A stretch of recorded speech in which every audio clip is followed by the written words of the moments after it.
Thank you, Mr. Speaker. I firstly join the honourable gentleman in sending his prayers to the people of Ukraine. I know as I was watching last night some of the footage that was emerging, particularly from Kharkiv, of the artillery barrage, it just looked like hell on earth, and it was pretty hard not to say a prayer before you went to sleep. And thank God for the safety in which we were all sleeping last night compared to those in that city. Mr. Speaker, as you'll appreciate, a no-fly zone is somewhat difficult to implement in a hostile airspace against a peer adversary. We need to have our eyes wide open to the reality that in such an event, NATO jets would not possibly, but would most certainly probably come into a combat situation with Russian jets, and the risk of miscalculation and escalation and the triggering of Article 5 could not be understated in those circumstances. And particularly, Mr. Speaker, you'll appreciate that in the air domain, the risk of miscalculation is greater because things are happening at Mach 2, and there is no time for political calibration, and it is in the hands of pilots flying at well over the speed of sound. Mr. Speaker, no-fly zones come with all sorts of problems. I understand exactly why the Ukrainian ambassador is asking, but we need to be clear that that could well trigger an Article 5 moment, and we need to be clear-eyed about that reality in considering it. Mr. Speaker, I said in my answer to the original question that I don't propose to provide a commentary on the additional hardware that we will supply to the Ukrainian armed forces, nor the routes by which we would do so, if indeed, Mr. Speaker, we will. This is something that the Defence Secretary and the Prime Minister are clear about in terms of the requirement. We know that other European countries are keen to do likewise. But obviously this has to be provided at a pace and through routes that the Ukrainian armed forces are able to absorb in order to minimise the risk of the cache simply being destroyed or overwhelmed by advancing Russian forces. NATO is taking huge measures, Mr. Speaker, to reinforce its eastern flank. I've outlined in my initial response what the UK has done. That is an effort that has been more than matched by our best friends in the world, in the United States, and other NATO countries are also rallying to the flag. NATO has had, for the last 10 years or so, a network of enhanced forward presence battle groups. The UK's is in Estonia. Those are all being reinforced and new forward presence battle groups being put in place. If the aim of what is going on right now was not just territorial gain in Ukraine, but to push NATO away from Russia, President Putin is achieving precisely the opposite, Mr. Speaker, because NATO is drawing the line around NATO countries ever thicker and ever stronger. Mr. Speaker, it won't surprise the honourable gentleman one bit to know that in the MOD we are quickly considering whether the threat has changed and whether more money is required. No defence minister would ever say that there isn't, but that is a conversation that needs to happen within government. And if you'll allow, Mr. Speaker, and I think the honourable gentleman would agree, this isn't a retail moment of politics where an issue arises and a solution be offered within the news cycle and then everybody moves on to the next thing. This is something that will define our role in the world for the next 20 years, and we've got time to make the right decisions. Shadow Secretary of State, John Healy. Thank you, Mr. Speaker. The whole House appreciates your willingness to allow this urgent question and the manner in which the Minister is briefing the House and the way that his colleagues are prepared to keep the House informed in this very rapidly developing crisis. Yesterday, Mr. Speaker, President Putin launched a war in Europe. He is invading and killing people in a sovereign country that Russia itself guaranteed to respect. His attack on Ukraine is an attack on democracy, a grave violation of international law and the United Nations Charter. And Putin will not stop at Ukraine. He wants to divide and weaken the West. He wants to re-establish Russian control over neighbouring countries. These are the actions of an imperialist and a dictator. And Britain has a long tradition of standing up to such tyrants. We believe in freedom, in democracy, in the rule of law, in the right of a country to decide its own future, and these are the very values that Ukrainians are fighting for now, in their country, and we must support their brave resistance in any way that we can. And yes, our thoughts are with the comrades and the families of those on both sides that have been killed in these first hours of fighting. Mr. Speaker, on Wednesday, the Prime Minister told the House the UK will be shortly providing a further package of military support to Ukraine. We understand the Minister's comments about detail, but has this further military assistance been provided? The Minister knows he has the Labour's full support for this, and he knows too that was announced and delivered before, the UK's short-range, handheld, anti-tank missiles are working well, and he knows that the Ukrainians need more of these urgently to defend Kiev and their other cities. So can he confirm that he is willing to go that bit further? The Minister just said Russia has failed to take any of its day one objectives. Which are the major objectives that it has failed to meet? And what is the government's assessment of why it has failed? Finally, Mr. Speaker, NATO leaders meet today. Does Britain support NATO's response force now being activated in full? What further contribution will the UK make to reinforcing NATO allies on the eastern flank? And when will the 1,000 UK troops on standby to help with humanitarian assistance be deployed? And finally, the Minister mentioned the doubling up of British forces in Estonia. When will these be deployed and in place? Mr. Speaker, we've taken peace and security in Europe for granted since the end of the Cold War. We can no longer do that. And I fear that we will be dealing with the consequences of this Russian invasion now for years to come. Minister. Thank the right honourable gentleman for his question and indeed the way that he and his front bench Labour colleagues have engaged with the government throughout all of this. It just goes to show, Mr. Speaker, that at times of national emergency this House is at its very best. Mr. Speaker, the right honourable gentleman is absolutely right that NLAW has already proven to be invaluable. They are unsubstantiated reports, but nonetheless we are aware of a number of circumstances in which they've been used to defeat Russian armour, and we're therefore very aware of their utility, both in open battle during the initial phase of the conflict, but also in the urban domain in any resistance or insurgency that might follow. And it won't surprise the right honourable gentleman to know that NLAW, amongst other systems that have similar dual utility, both in open battle and in whatever may come next, are high on our list of things that we are looking to supply. I can sense his frustration, Mr. Speaker, and I know the House would like to hear the full detail. Suffice to say, the Secretary of State has instructed military officers in defence to look across the full UK inventory for everything that we have right now and look at what might be usable in the circumstances and to look at whether or not that could be sent forward and absorbed by the Ukrainians. But one has to be clear, Mr. Speaker, that most systems require some degree of training, and it's not just therefore the logistics of moving them to the country, nor indeed the challenges of the export of systems in which you need all of those countries who have got IP or operate the system to give their permission for it to be donated, but also the ability to train up Ukrainian forces to use it thereafter. But we are leaving no stone unturned, and the right honourable gentleman should be assured that we want to see as much British kit in the hands of Ukrainians as we can manage. He asked about which objectives were not taken. He'll forgive me if, whilst clearly we indulge in a bit of information manoeuvre from the dispatch box, Mr. Speaker, to remind the Russian public that President Putin may well have bitten off more than he can chew.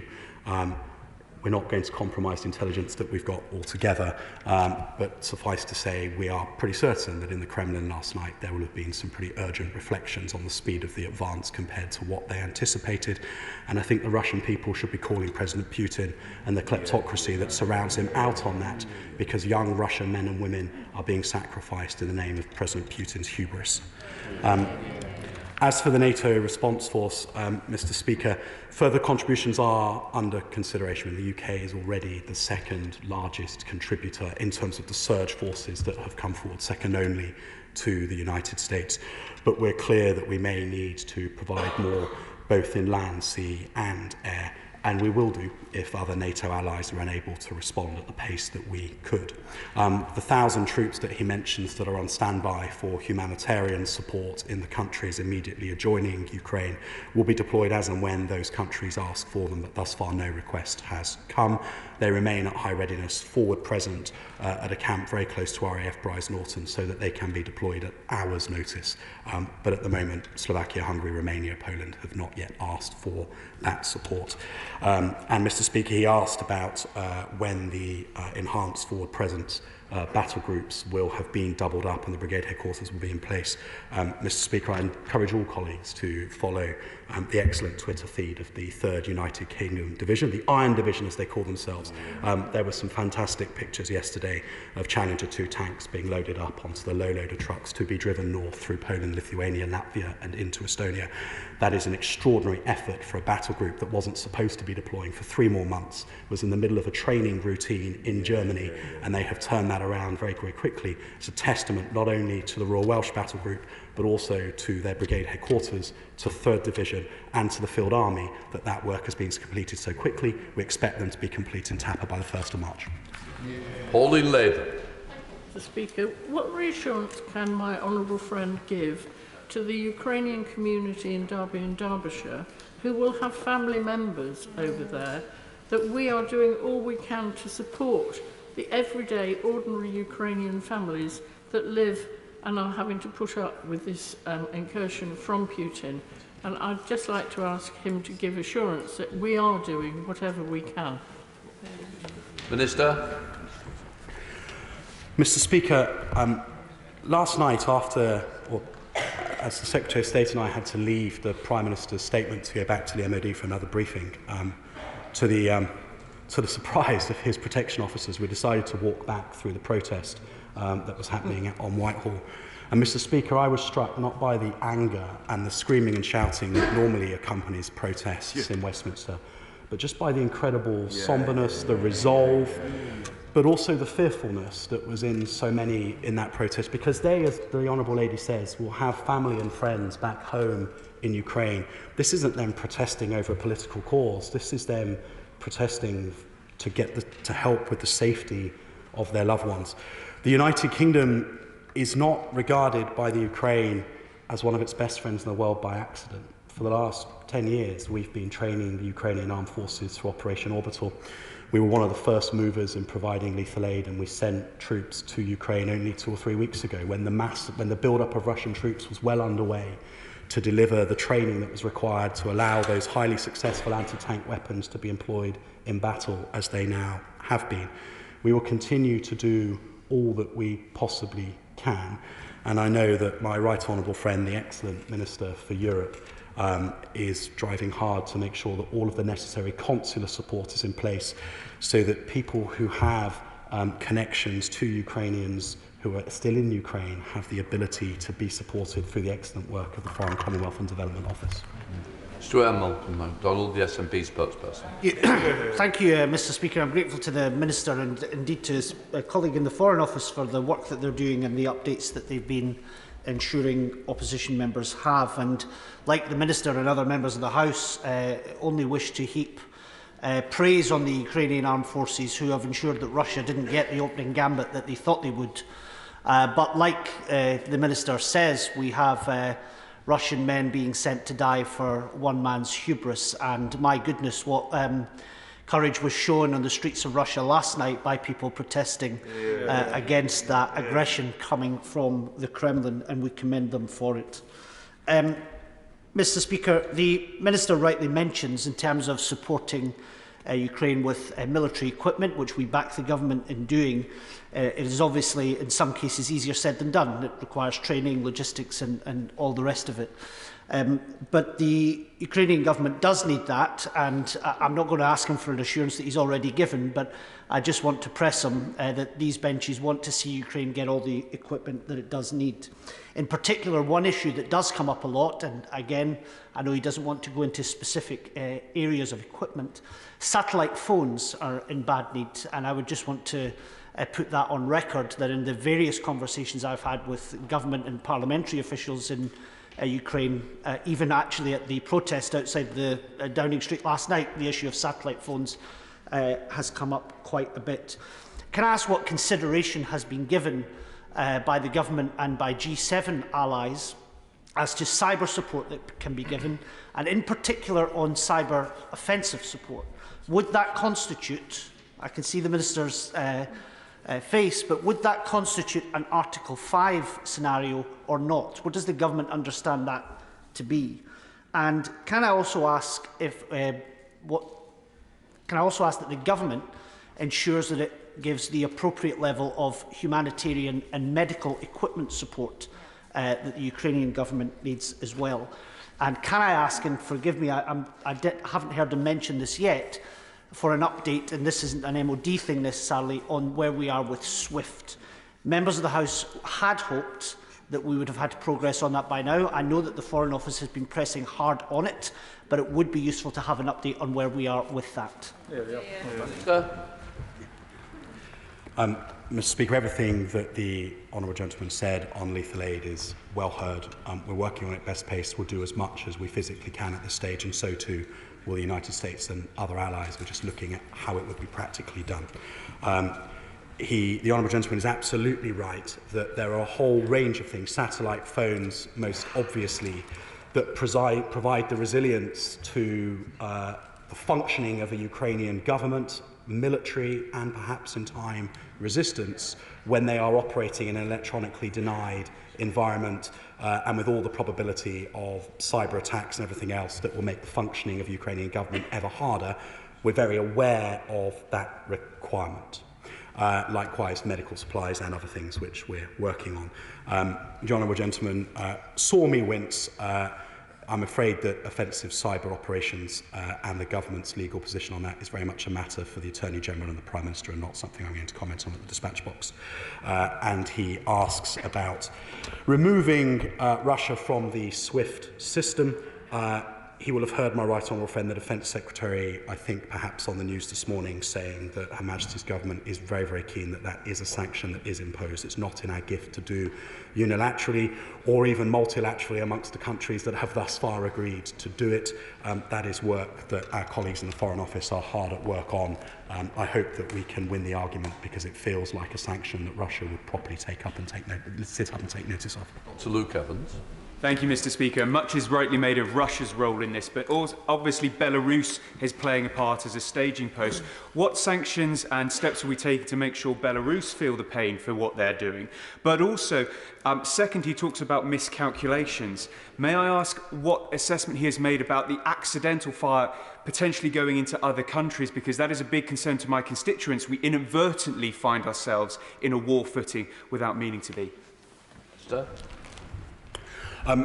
Mr. Speaker, the Belarusian ambassador has been summoned to the Foreign Office today to have the views of Her Majesty's Government shared with them. Belarus has also been included in the sanctions regime. Mr. Deputy Speaker, we are acutely aware of the very grave risk of miscalculation. As I said in response to the initial question around a no-fly zone, things that are happening at Mach 2 and where border incursions can last for just seconds. Often it isn't heads of government who get to make the decision about whether a trigger on an anti-aircraft missile system is pulled, and we are working hard within NATO to make sure that all of those risks are clearly understood and the risk of miscalculation is minimised. But we need to be clear, Mr. Deputy Speaker, there's absolutely no way in a situation as kinetic and dynamic as this that it can be removed altogether. And I'm certain, I'm afraid, that there will be moments of miscalculation. There was a Turkish ship yesterday that was apparently hit by one side or the other as it was leaving Odessa. Cool heads will be required if any such event were to happen.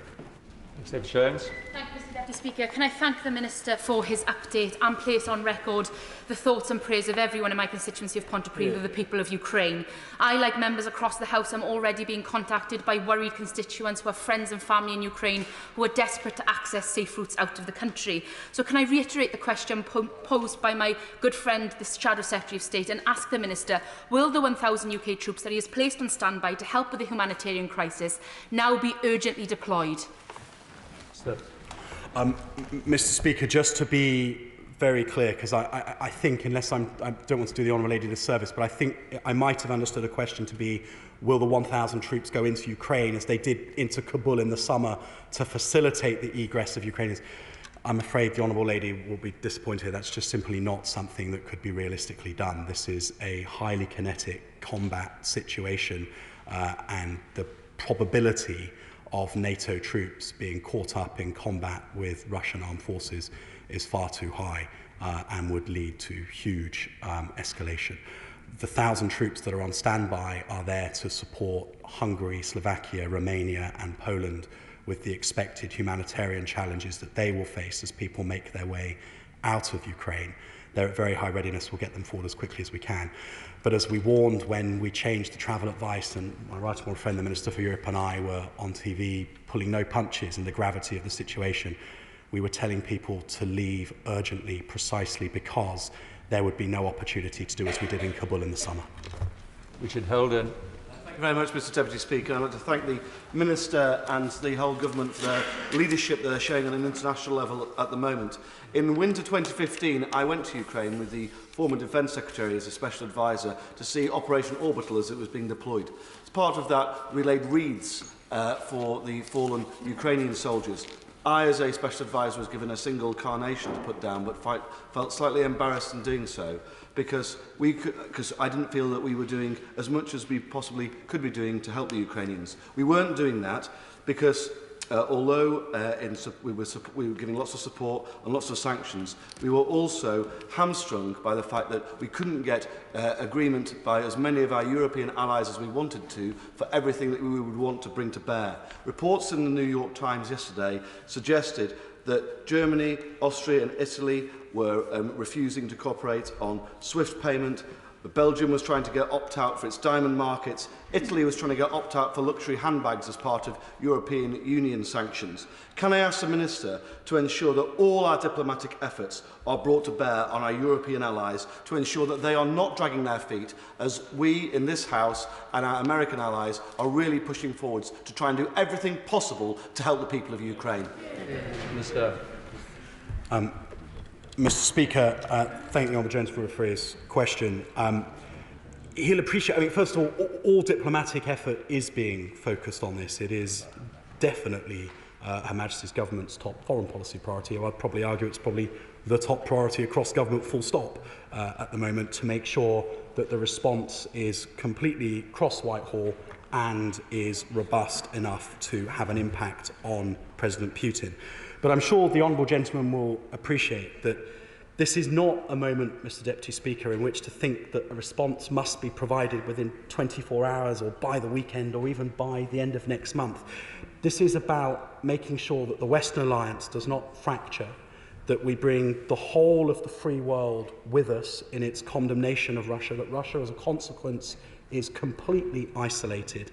That is the way that the cost is imposed on Putin over a time sufficient to ensure that not only does he fail in his ambitions to take and hold Ukraine, but he fails in his ability to remain as Russian president. He fails in his ability to anoint a successor of his choosing when the time comes. It is absolutely essential that the diplomatic effort, even if it requires a bit of patience, brings with us the whole of the Western Alliance, because if Putin wants one thing more than the territorial gains in Ukraine, it is to see NATO fracture and Article 5 no longer mean anything.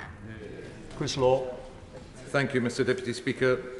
The US Ambassador addressed the UN just a few days ago to say that up to 5 million refugees may be coming out of Ukraine and into the rest of Europe. And we're already witnessing on our television screens heartbreaking images of Ukrainians fleeing their homes, desperately trying to escape conflict.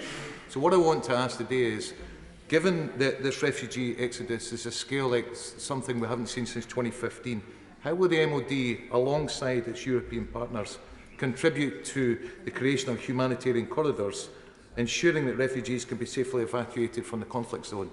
And finally, can we now end this ridiculous bill that's in the House of Lords, which will actually limit our opportunity to welcome refugees, quite rightly, to these shores? Minister. Well, Mr Speaker, just to the point on the NAB first, I'm not sure I share his analysis of of that bill. I think I answered the question earlier about what active role we can play within Ukraine's borders to facilitate the egress of Ukrainian people. I'm afraid that there's remarkably little that the international community can do there without the profound risk of it ending up as a NATO versus Russia fight with all of the escalation that would cause.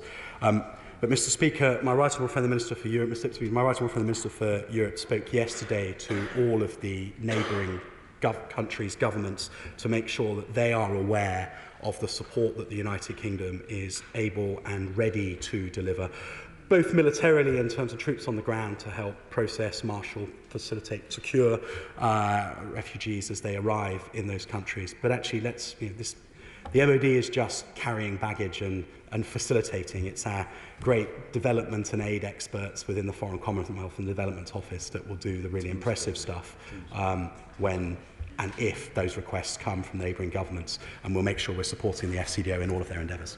Danny Kruger. Thank you, sir. The tyrant Putin is getting what he said he feared, a thicker and thicker line of defence around the NATO alliance. I'm very pleased that we are doubling our commitment to Estonia, principally through the Royal Welsh Battle Group. I'm proud that many of those units are based in my constituency of devisers, including the Royal Artillery, the Royal Engineers, and the Royal Tank Regiment. Will my honourable friend join me in honouring those troops and their families for the sacrifice that they are making? Mr. Deputy Speaker, my honourable friend, his constituents and the service people that live in his constituency should be enormously proud of what the members of 12th Brigade, headquartered in Bulford, many living in Tidworth, are doing in Estonia today. I paid tribute earlier to the speed at which the Royal Welsh have gone from a training cycle in Germany to being driving north into Estonia, but so too to the many families of the Royal Tank Regiment who will have been expecting their loved ones home in the next couple of weeks and now who don't know when they'll be coming home because the extension of their tour is indefinite. That too is worthy of praise. They're fortunate to have such a fantastic advocate in the House of Commons. Alex Norris. Thank you, Mr. Deputy Speaker. Reports indicate attacks on civilians and civilian infrastructure. Could the Minister expand on how this is being tracked so that those who perpetrate these crimes and those who compel them to do so will be held to account? Minister. Mr. Speaker, absolutely. Yesterday, many members of the House will have seen reported in the news that not only was the Russian ambassador summoned to the Foreign and Commonwealth Office, where the top lines of Her Majesty's government were delivered, but so too was the Defence Attaché summoned to the Ministry of Defence. In the MOD, the discussion was very much around how we are recording the violations of international humanitarian law and the Geneva Convention that we have reported, our expectations that Russia will operate under those conventions, and our intent to make sure they're held to account wherever they don't. Sir Christopher Cho. Mr. Deputy Speaker, can my honourable friend confirm that the Council of Europe Committee of Ministers will today decide to expel Russia from the Council of Europe? Minister. Mr. Deputy Speaker, somewhat out of my lane, but I've just been told that there are discussions ongoing. Brendan O'Hara. Deputy Speaker, we know that the attacks on the area surrounding Kyiv originated in Belarus, making Lukashenko complicit in this aggression. And I'm pleased that Belarus will not go unpunished, and I hope it's a signal to anyone else thinking of supporting Putin's actions. But given that we've already placed sanctions on Belarus for their appalling human rights record, can you update the House on what these new sanctions are designed to do and how they're going to be targeted on Belarus? Mr. Mr. Speaker, if you allow, I'll ensure the honourable gentleman is written to. Henry Davison. Thank you, Mr. Deputy Speaker, and I thank the honourable member for Wellingborough for securing this urgent question. Though we sit safely some 2,000 miles away, the power of media and social media means that we're able to witness the atrocities that the Putin's regime